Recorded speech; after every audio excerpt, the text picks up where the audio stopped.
Былтыр президент каржылап берген бул финансировать этип азыр. Ага эле ушундай система да турабы? Аякта да суу болгон эмес, ага элеңде дагы. Суу болгон Арык ал делесиң. жакшы болот эми азыр эффективный болуп кое берсе. Дыйканчылыкка дагы, айылга дагы тияктар. Ол айылдын группасындабыз да анан баары эле сизге жетекчиликке ыраазычылык билдирип эле ошо тындай турган экен. Бул сакалдуу кишилер баары ушулар башында туруп иштеп келип Иштесеңер бир 3 күндө кайра машиналар келет. Ошол кайра бир ашар болуп чыгып кетет.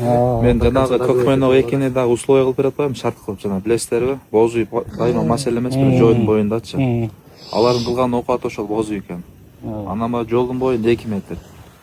Машиналар апасын окуп калып, өткөн 4 боз үй өрттөнүп кеткен экен.